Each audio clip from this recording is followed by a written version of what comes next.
پاکستان سے ملحق افغان صوبے قندھار میں ایک ایسا واقعہ پیش آیا جس نے افغانستان کی تاریخ کو بدل کے رکھ دیا۔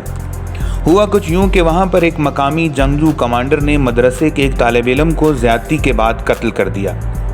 کچھ اسی طرح کے واقعات بچیوں کے ساتھ بھی پیش آئے اور انہیں بھی درندگی کا نشانہ بنانے کے بعد قتل کر دیا گیا۔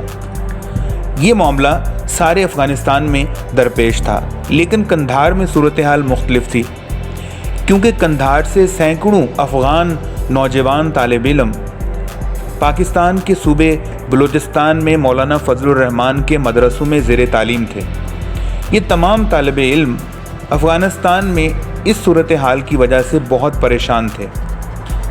ان تمام طالب علموں نے اپنی ایک جماعت بنائی اور روسی گولیوں سے زخمی 39 سالہ ایک شخص کو اپنا لیڈر چنا۔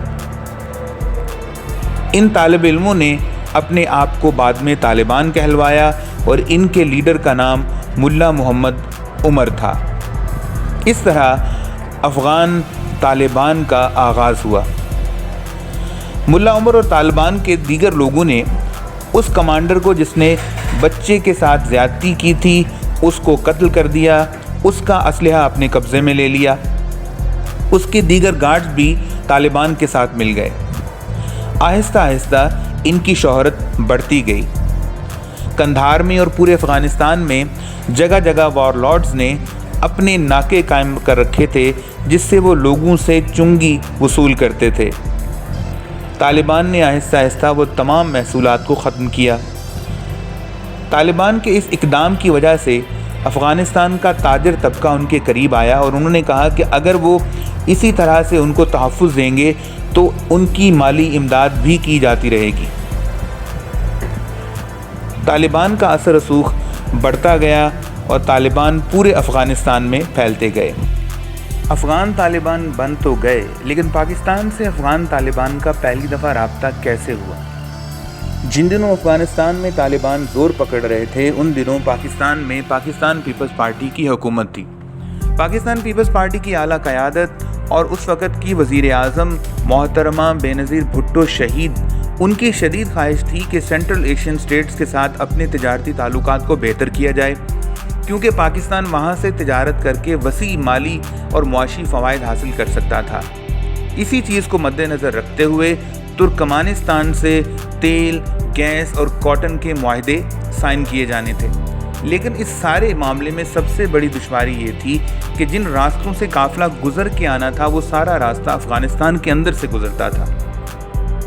افغانستان میں ان رستوں کو کیسے محفوظ بنایا جائے اور کیسے تجارتی قافلوں کو بحفاظت پاکستان لایا جائے، یہ ایک بہت مشکل کام تھا، لیکن پاکستان کی حکومت نے ایک مشکل فیصلہ کیا اور ترکمانستان سے کاٹن کے 30 ٹرکوں کی کھیپ کو روانہ کیا گیا۔ لیکن وہی ہوا جس کا ڈر تھا، راستے میں ہی مختلف وار لارڈز نے اس قافلے کے ساتھ لوٹ مار کی اور 30 کے 30 ٹرک اپنے ساتھ لے کر غائب ہو گئے۔ یہی وہ مقام تھا، یہی وہ پوائنٹ تھا جہاں پر افغان طالبان اور پاکستان کی حکومت کا پہلی دفعہ باضابطہ طور پر رابطہ ہوا۔ اس ساری صورتحال میں اس وقت کے وزیر داخلہ میجر جنرل نصیر اللہ بابر بہت پریشان تھے۔ پھر ان کی نظر ایک ایسے شخص پر پڑی جو اس صورتحال میں حکومت کی مدد کر سکتا تھا۔ جی ہاں، وہ شخص مولانا فضل الرحمان صاحب تھے، کیونکہ افغان طالبان کا مولانا فضل الرحمان کے مدرسوں میں بہت آنا جانا تھا۔ جنرل نصیر اللہ بابر اور مولانا فضل الرحمان کے ذریعے پاکستان کی ISI نے افغان طالبان سے رابطہ کیا اور اپنے قافلے کے بارے میں ان کو بتایا۔ افغان طالبان نے پاکستان کے ساتھ تعلقات کو مضبوط کرنے کے لیے، تعلقات کو قائم کرنے کے لیے اس چیز کو اہم سمجھا اور ایک جنگجو دستہ اس حوالے سے روانہ کیا۔ اس دستے نے ان ٹرکوں کے قافلے کو بازیاب کروایا اور بحفاظت وہ قافلہ طالبان گارڈز کی نگرانی میں پاکستان پہنچا۔ جی ہاں، یہیں سے پاکستان کی حکومت اور طالبان میں پہلی دفعہ باضابطہ طور پر رابطے بھی ہوئے اور ایک نئے دور کا آغاز ہوا۔